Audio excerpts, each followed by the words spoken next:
उत्तर प्रदेश मुरादाबाद में आज apex hospital की ओपीडी में जीआई सर्जरी और लीवर प्रत्यारोपण हेतु परामर्श प्रारंभ किया गया।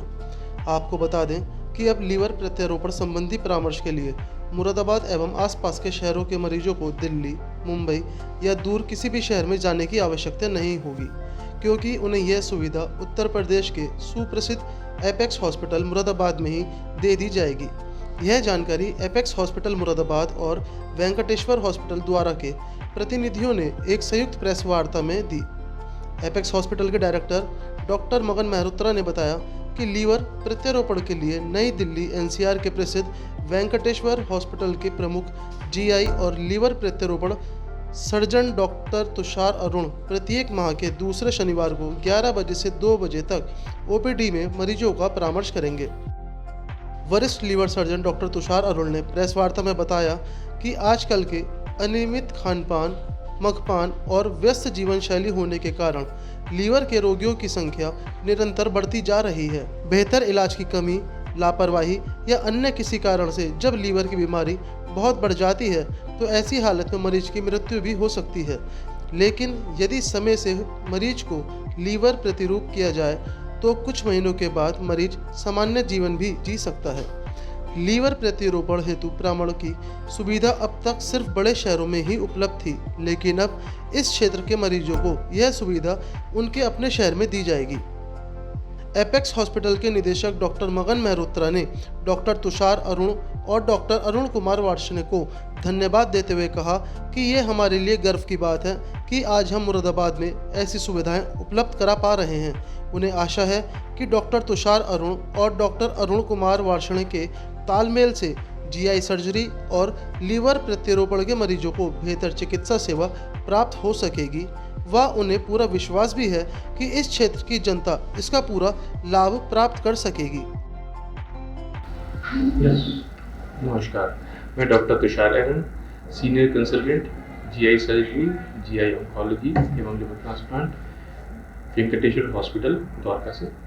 मैं अभी एपेक्स हॉस्पिटल मुरादाबाद में टाई अप करके यहाँ पे ओपीडी शुरू कर रहा हूँ, ताकि मुरादाबाद के मरीजों को हमारी सुविधाओं और अच्छी फैसिलिटी का सुविधा प्राप्त हो। तो अभी मैं आपको अपने ट्रांसप्लांट के बारे में बताना चाहूँगा। सबसे पहले मरीज़ पूछते हैं कि ट्रांसप्लांट की ज़रूरत किन लोगों को होती है। तो जिन मरीज़ों में लिवर ख़राब हो जाता है इस स्थिति तक कि वो अपना काम नहीं कर पाता, चाहे वो चर्बी यानी कि फैट की वजह से हो यानी फैटी लिवर, या वो इन्फेक्शन की वजह से हो यानी कि हेपेटाइटिस बी या हेपेटाइटिस सी की वजह से, या वो अल्कोहल की वजह से हो यानी कि शराब के अत्यधिक सेवन की वजह से हो। ऐसी स्थिति में लिवर जब ज़्यादा ख़राब हो जाता है और उसके रिकवरी की संभावना खत्म हो जाती है, तब हम लिवर प्रत्यारोपण यानी लिवर ट्रांसप्लांट को ऑप्शन देते हैं। कॉमनली इंडिया में लिविंग डोनर लिवर ट्रांसप्लांट होता है, यानी कि अपने रिश्तेदार का लिवर का कुछ हिस्सा लगाया जाता है, जिसमें 50 से 55% हिस्सा हम डोनर का लेके मरीज़ में लगाते हैं।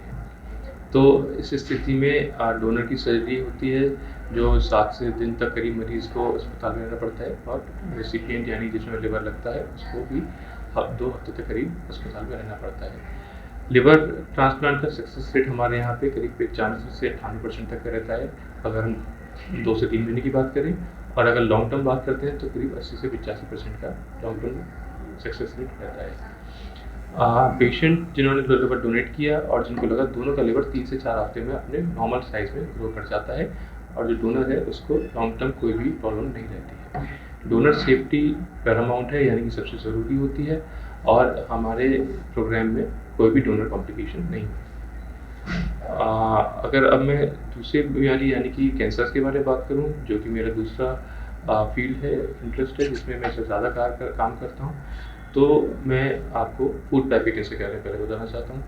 फूड पाइप कैंसर यानी कि इसोफेगस कैंसर, ये फूड पाइप हमारी एक नली होती है जो मुंह से खाना पेट तक लेके जाती है। तो कॉमनली जो लोग स्मोकर होते हैं, यानी कि जो बीड़ी का सेवन करते हैं या तंबाकू का सेवन करते हैं, उनमें इनकी संभावना ज़्यादा होती है, बट ऐसा नहीं है कि जो लोग सेवन नहीं करते उनमें नहीं होता है। ये तो हर प्रकार के मरीज में संभव है। मरीज़ जो हमारे पास आते हैं उनकी मेन कंप्लेंट रहती है कि खाना अटकना शुरू होता है, तो धीरे धीरे बढ़ना शुरू होता है। पहले मरीज़ कहते हैं कि हल्का-हल्का खाना लगता है, गले में अटकता है, बाद में कहते हैं खाना जाता नहीं है, पानी के साथ लेना पड़ता है। अगर मरीज़ और लेट आते हैं तो कहते हैं कि खाना जाना ही बंद हो गया है हमारा, सॉलिड अब सिर्फ लिक्विड ले पाते हैं या खिचड़ी दलिया ले पाते हैं। ऐसी स्थिति में सबसे पहला काम है डायग्नोसिस करना, जो कि एंडोस्कोपी से आराम से हो जाता है। एक सिंपल सा टेस्ट है ओपीडी में, एंडोस्कोपी से हमें पता लग जाता है कि कैंसर है या नहीं है, और फिर हम उसके सीटी स्कैन और पेट स्कैन से स्टेजिंग करके फिर डिसाइड करते हैं ट्रीटमेंट क्या करना है। अगर अर्ली स्टेज है तो केवल सर्जरी से ट्रीटमेंट होता है, अगर सेकेंड स्टेज या थर्ड स्टेज है तो पहले कीमोथेरेपी और रेडियोथेरेपी होती है, उसके बाद ऑपरेशन से इलाज होता है, और अगर स्टेज 4 डिजीज होती है तो सिर्फ कीमोथेरेपी से इलाज करते हैं। स्टेज 3 तक लॉन्ग टर्म सर्वाइवल यानी लंबे समय तक मरीज बीमारी मुक्त रहता है। स्टेज 4 में हालांकि अगर बहुत लेट होता है तो ज़्यादा इलाज संभव नहीं होता है।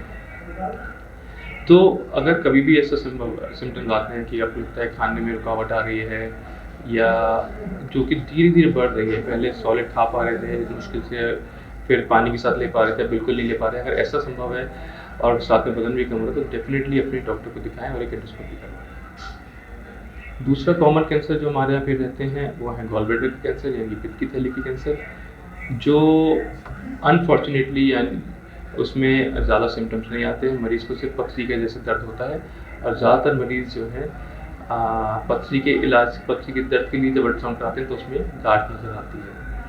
तो कोई भी अगर पथरी का दर्द होता है तो एक अल्ट्रासाउंड ज़रूर कराएं। वो गांठ उसमें आती है या थिकनेस आती है या गॉलब्लैडर की जो वॉल है या गॉलब्लैडर मोटा हो रखा होता है तो उसको इग्नोर नज़रअंदाज ना करें, और एक सीटी स्कैन कराएं या उससे पहले ही अपने डॉक्टर से मिलें और उसको डॉक्टर की सलाह के साथ इवेल्यूएट कराएं आगे, ताकि उसका टाइमली इलाज हो पाए।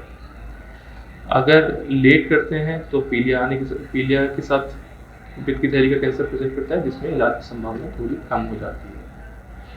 अगर हम आगे और दूसरे कैंसर्स की बात करें जो कॉमनली मैं देख रहा होता हूँ, तो वो है पेनक्रियास के कैंसर, यानी कि पेनक्रियास एक ग्रंथि है जो शरीर में पाचन में हेल्प करती है। ये शुगर कंट्रोल करती है और फैट और प्रोटीन को डाइजेशन में हेल्प करती है।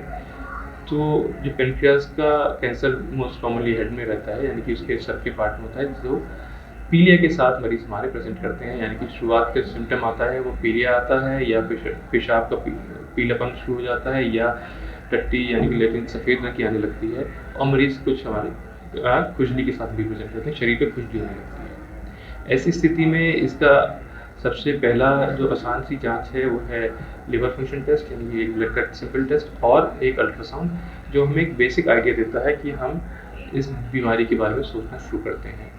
अगर उसमें हमें कोई अलार्मिंग सिम्टम लगते हैं, डॉक्टर को आपको लगता है कि इसमें कोई प्रॉब्लम्स हैं, तो उसको आगे इवेल्यूएट करते हैं सीटी स्कैन के साथ या एंडोस्कोपी के साथ।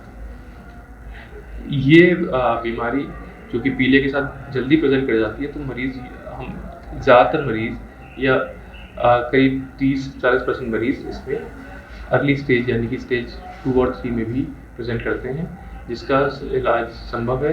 इसमें इलाज सबसे पहले सर्जरी से करना होता है, उसके बाद स्टेज के हिसाब से बाद में कीमोथेरेपी देने की ज़रूरत पड़ सकती है। अगर हम और पेट के कैंसर्स की बात करें तो पेट के कैंसर्स हमारे यूजुअली अमूमन तौर पे ज़्यादा सिम्टम्स नहीं क्रिएट करते। अनफॉर्चुनेटली कोई पेशेंट को पता नहीं लगता। पेशेंट खून की कमी के साथ या टट्टी का आला आने के साथ या टट्टी में खून आने के साथ प्रेजेंट करते हैं। इसका जांच भी एंडोस्कोपी से हो पाती है, और इसका इलाज पहले कीमोथेरेपी, उसके बाद ऑपरेशन, और फिर कीमोथेरेपी से करना होता है। और जो कॉमन कैंसर में आते हैं वो है बड़ी आंत का कैंसर, जो 2-3 कॉमन सिम्टम के साथ मरीज प्रेजेंट करते हैं। जैसे कि कुछ मरीज कहते हैं कि टट्टी, कॉन्स्टिपेशन हो रहा है या डायरिया हो रहा है, यानी कि आपके जो रूटीन हैबिट्स हैं वो चेंज हो जाते हैं। कुछ मरीजों में कब्जी होने लगती है, कुछ मरीजों में डायरिया होने लगता है, कुछ मरीज कहते हैं कि टट्टी का रंग काला हो रहा है या ब्लड आना शुरू हो गया। तो इसके अलावा अर्ली स्टेज यानी क्यूरेबल स्टेज में ज़्यादा सिम्टम्स नहीं आते हैं। थोड़ा और एडवांस स्टेज में मरीज पूरे रुकावट के साथ भी प्रेजेंट करते हैं। इसकी जांच सबसे पहले कोलोनोस्कोपी करते हैं। कोलोनोस्कोपी में ये कैंसर दिख जाता है, और अगर ये स्टेज 2 या स्टेज 3 तक भी मिलता है तो सर्जरी से क्यूरेबल है। उसके बाद कीमोथेरेपी देनी होती है। इसमें हम 5 साल 10 साल तक का भी कैंसर मुक्त जीवन दे पाते हैं।